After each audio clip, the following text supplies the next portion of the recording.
Histoire d'en dire plus.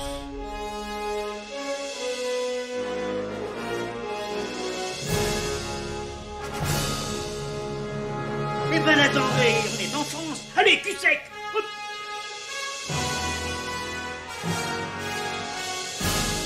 Personne ne veut le croire et pourtant c'est vrai, ils existent, ils sont là, Tarnatata. Le glow. Il faut qu'on pète.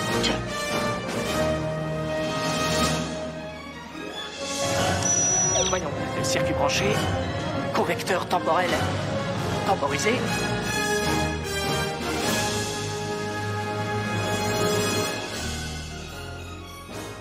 Bonjour, bienvenue sur Histoire d'en dire plus.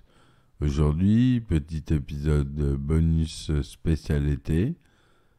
Je suis en vacances, mais je vous fais quand même un petit épisode qui n'est pas une rediffusion. Aujourd'hui, on va parler d'un film qui a bercé notre enfance pour une grande partie d'entre nous. C'est Casper, le gentil fantôme. Donc Casper, c'est un film fantastique, un film américain, sorti en 1995 et réalisé par Brad Seiberling, un débutant, en tant que réalisateur du moins. C'est basé sur le personnage de dessin animé de Harvey Comic, Casper, le gentil fantôme, créé par Seymour Wright et Joe Oriolo. Le film met en vedette Christina Ricci, Bill Pullman, Katie Moriarty et Eric Idle. Pour les talents vocaux, on retrouve John en VO, Johnny Poté, Joe Alaskey et Brad Garrett. Et l'introduction cinématographique de Malachi Person dans le rôle titre. Le film fait un usage intensif de l'image générée par ordinateur, l'image de synthèse, pour créer des fantômes. C'est le premier long-métrage à avoir un personnage entièrement en CGI dans le rôle principal. Cela va pour une interprétation plus sombre de Casper par rapport aux bandes dessinées, dessins animés et courts-métrages précédents, fournissant notamment au personnage une trame de fond tragique qui aborde sa mort. Casper est sorti en salle le 26 mai 1995 par Universal Pictures aux États-Unis. Il a reçu des critiques assez mitigées de la part des critiques qui ont loué le film pour sa fidélité à son matériel source, en particulier la représentation du personnage principal, ses effets visuels, sa partition musicale et ses performances, mais ils ont critiqué une histoire sombre et son humour. Le film a quand même rapporté 287 millions de dollars pour un budget de 55 et a donné naissance à plusieurs préquels en direct ou vidéo ou pour la télévision. On a eu en 97 Casper A Spirited Beginning, Casper Meets Wendy en 98, comme des suites du film, et diffusé par la 20th Century Fox, et un spin-off télévisé d'animation, les nouvelles aventures fantasmagoriques de Casper. Donc c'est dirigé par Brad Seiberling. Au scénario, on retrouve Sherry Stoner et Dina Oliver. C'est produit par Colin Wilson. À la photographie, c'est Dean Candy, un habitué du genre. Le principal chef des effets spéciaux n'est ni plus ni moins que Denis Muren, superviseur VFX sur Casper. J'en parle beaucoup dans mes podcasts, si vous écoutez mes podcasts depuis le début. C'est une star pour moi. Il a fait partie de la première équipe qui a fondé ILM, qui à la base a été fondée pour Star Wars et qui est devenue maintenant l'entreprise numéro 1 des effets spéciaux dans le monde. Enfin, elle commence à se faire supplanter par d'autres, mais elle est restée numéro 1 depuis le début. Ça fait là, elle commence à se faire doubler par Weta Digital ou même Scanline VFX, MPC, Deneg, vous avez, il y en a plein. Mais le plus gros, c'est Scanline VFX et Weta Digital. Weta Digital qui a fait Avatar quand même. Hein. Même s'il y a des plans d'ILM dans Avatar 1 et 2, toutes les scènes avec les avatars sont faites par Weta Digital. Donc c'est pour vous dire qu'il y a de la concurrence dans le milieu. Voilà, c'était ma petite parenthèse effets spéciaux. Vous savez bien que je suis attaché aux effets spéciaux. Le résumé du film. Dans la ville de Friendship, dans le Maine, après la mort de son père, l'héritière névrosée et gâtée, Carrigan Crittenden, découvre qu'elle n'a été laissée que par testament au Whitstaff Manor, tandis que sa vaste richesse est allée à plusieurs œuvres de bienfaisance. Carrigan et son avocat, Dibbs, trouvent une carte dans les papiers du testament, Dibbs qui est joué par un des Monty Python, les papiers du testament qui parlent d'un prétendu trésor caché à l'intérieur du manoir, mais trouve la propriété hantée par un fantôme amical nommé Casper. Et il y a aussi ses oncles Poltergeist, le Ghostly Trio. Il tente en vain de forcer les fantômes par le biais d'experts paranormaux et d'une équipe de démolition. Un Casper solitaire regarde un reportage à propos du thérapeute paranormal James Harvey et instantanément est pris de sa fille adolescente Kate, incitant Casper à inspirer Carrigan à convoquer James à Whitstaff. Kate n'aime pas la réputation de son père et son obsession de contacter le fantôme de sa défunte épouse, Amelia, de son prénom. Les Harvey emménagent au Whitstaff, mais la tentative de Casper de se lier d'amitié avec eux échoue lorsque les oncles tentent de les tourmenter et de les effrayer. Casper gagne en confiance et gagne surtout la confiance des Harvey lorsqu'il leur sert leur petit déjeuner et suit Kate, jouée par Christina Ricci, à l'école où elle devient populaire lorsque sa classe apprend qu'elle vit à Whitstaff et qu'elle accepte d'organiser leur fête d'Halloween. Sa camarade de classe, Amber, complote avec son ami Vic pour humilier Kate pendant la fête. James tente des séances de thérapie avec le Ghostly Trio qui révèle qu'ils connaissent Amelia. En échange de convaincre Carrigan de les laisser tranquilles, ils promettent à James de rencontrer sa femme.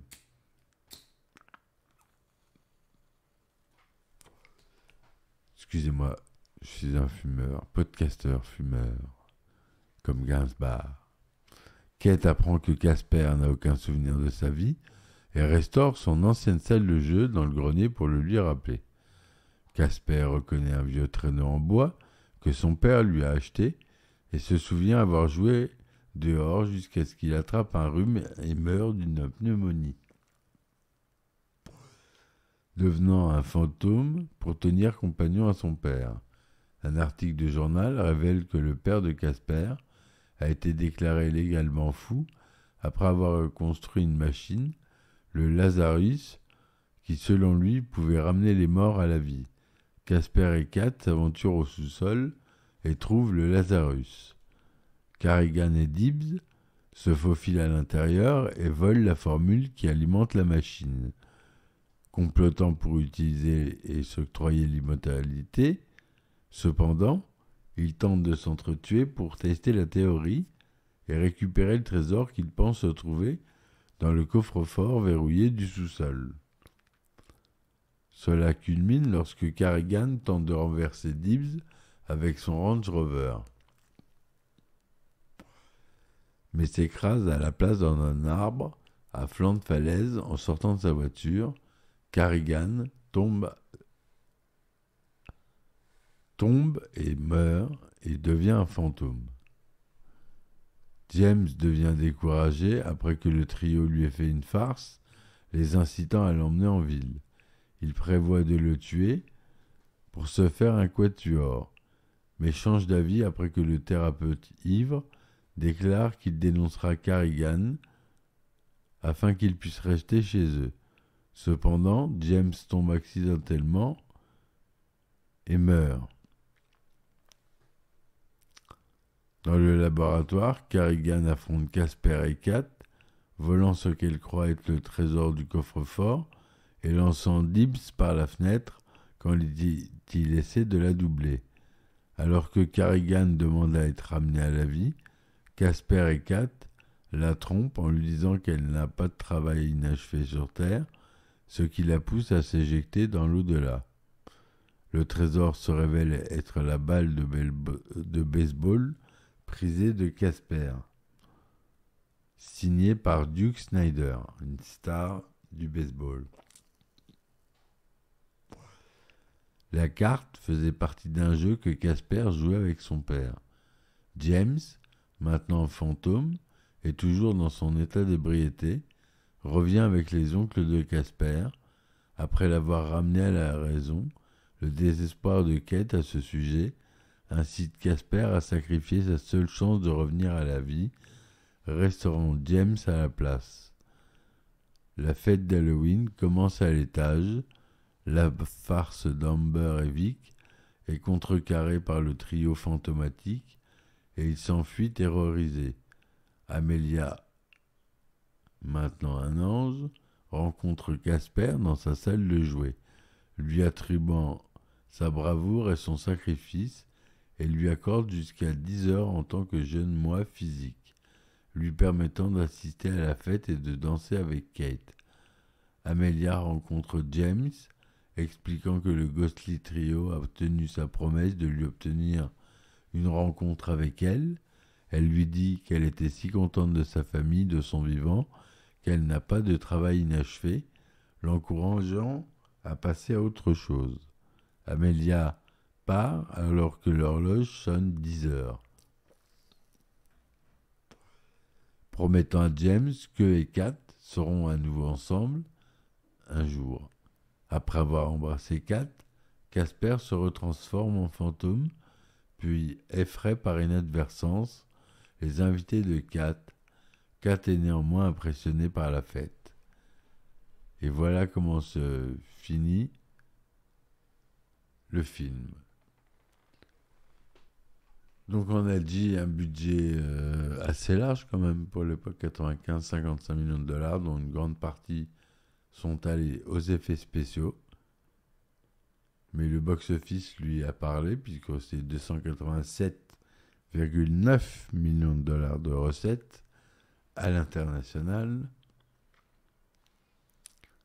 Autour du film, Malachi Person, dans le rôle de Casper McFadden, un fantôme solitaire qui est à l'origine un garçon de 12 ans décédé d'une pneumonie.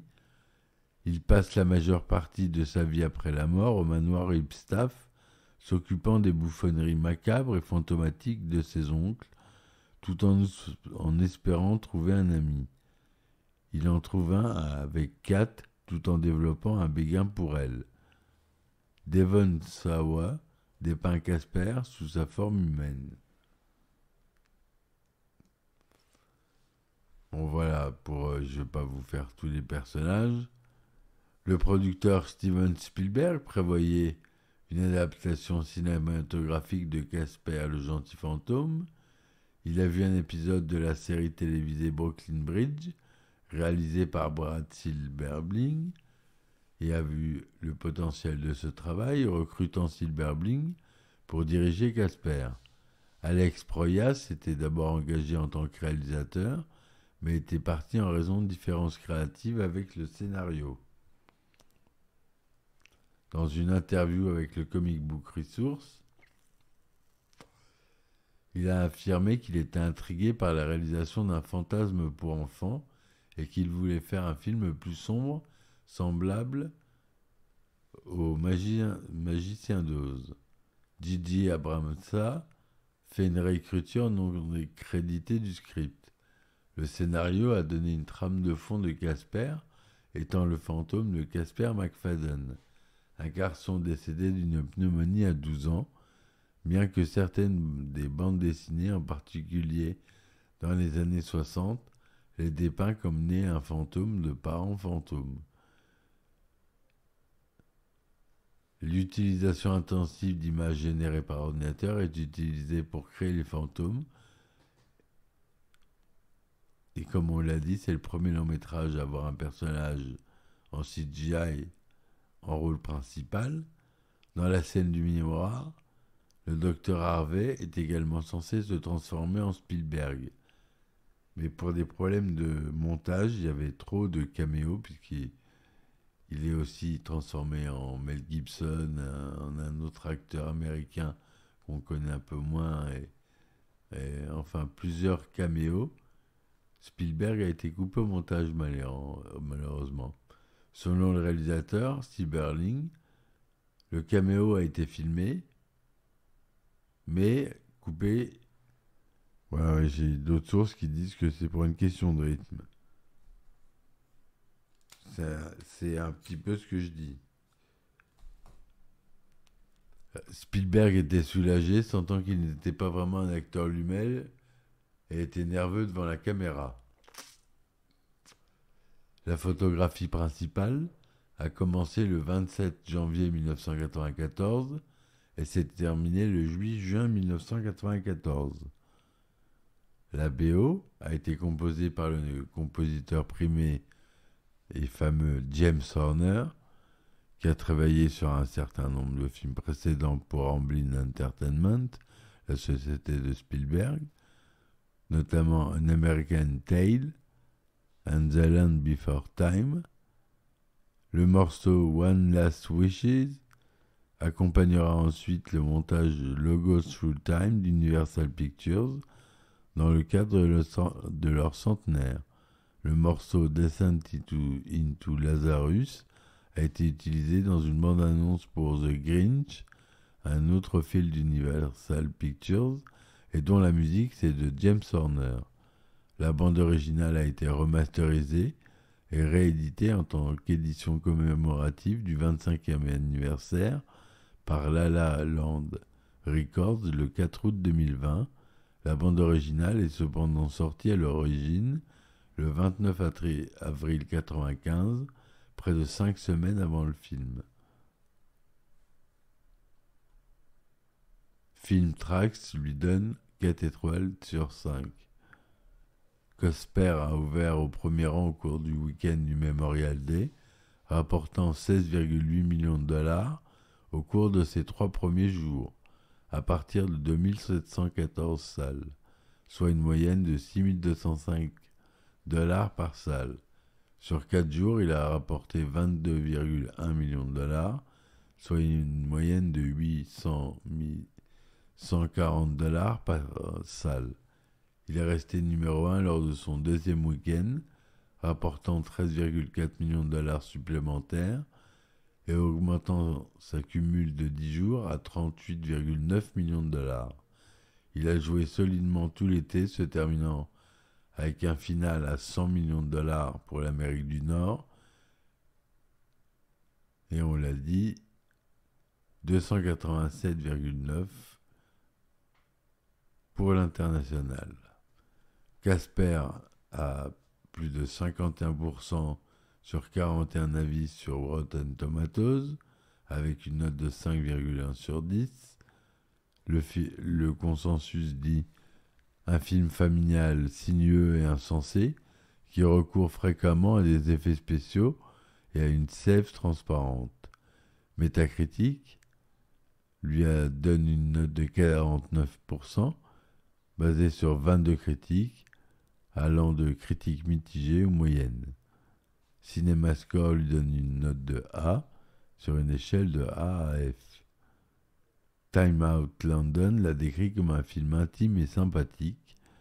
Le fameux critique Roger Ebert a attribué au film 3 étoiles sur 4, le qualifiant de réalisation technique, impressionnante et divertissante, et il y a même une petite philosophie séduisante. Robert Firsching, d'Allmovie, a donné au film son nombre d'étoiles supérieur à la moyenne, tout en louant le film pour ses effets visuels. Ces effets visuels, qui étaient considérés comme avant-gardistes à l'époque, et les performances de la distribution principale ont été saluées, d'autant plus que dans les scènes où les Harvey interagissent avec les fantômes, Pullman et Ritchie agissaient en fait soit sans rien, soit avec des maquettes servant de référence aux animateurs. Dans son Movie Guide de 2015, Leonard Maltin a attribué au film une note bombe, ce qui est la meilleure note, s'opposant à la représentation de Casper comme un enfant décédé plutôt que comme un fantôme. Il a eu le Saturn Award de la meilleure performance d'un jeune acteur pour Christina Ricci, prix des jeunes artistes 96 pour la performance du jeune acteur de voix off Malachi Person qui joue Casper en VO. Le succès de Casper a assuré à Sieberling le poste de réalisateur du film de 1998 City of Angels, un remake de Wind of Desire, Les ailes du désir, avec Nicolas Cage et Meg Ryan. Une série de dessins animés, The Spectacular New Adventure of Casper, est sortie en 1996 sur la base du film. Fatso, Stinky, Stretch et Casper ont tous été invités pour être dans le film, tandis que le Dr Harvey a été invité par Dan Castaletta, le doubleur de Homer pour les Simpsons en VO, et Kate pour Kate Souci. Harvey Entertainment, conservant les droits des préquels de Casper, 20th Century Fox a publié 2 suivis en direct ou vidéo, une préquelle indirecte et une suite en 1998. Il y a eu une suite annulée après la sortie de Casper. Simon Wells a coécrit un scénario pour Casper 2 qu'il devait réaliser. Cependant, en juillet 2000, il a été signalé qu'Universal Pictures avait annulé la suite en raison des ventes décevantes des films Casper en direct, tout vidéo et de l'hésitation de Christina Ricci. Il y a eu plusieurs jeux vidéo sur le film, notamment sur la 3DO, la Super NES, la Saturn de chez Sega, la Sony PlayStation, la Game Boy Color et la Game Boy originale. Il y a eu un jeu Casper pour la Mega Drive prévu mais jamais sorti. Il y a eu un jeu portable LCD, vous savez, ces jeux qui datent des années 90, est sorti par la fameuse société Tiger Electronics en 1995. Voilà ce que je voulais vous dire sur le sujet de Casper, ce bon petit film des familles qui fait du bien regarder, qui a un bon fond, des acteurs tout à fait corrects et un casting bon. Christina Ricci fait des merveilles juste après La famille Adams, c'est pour ça qu'elle a eu le rôle d'ailleurs. Bill Pullman aussi, Robin Williams avait été pressenti pour le rôle. J'aurais préféré Robin Williams, mais Bill Pullman fait le job et c'est bien comme ça. Voilà, merci mes amis de m'avoir écouté. Ah, j'ai oublié de vous dire, le film dure 101 minutes. Voilà. Bonnes vacances à vous, j'espère que tout va bien. J'espère que vous écouterez les prochaines rediffusions. C'était un épisode bonus. Je vous dis à très vite. Merci Ciao ciao et à la prochaine fois.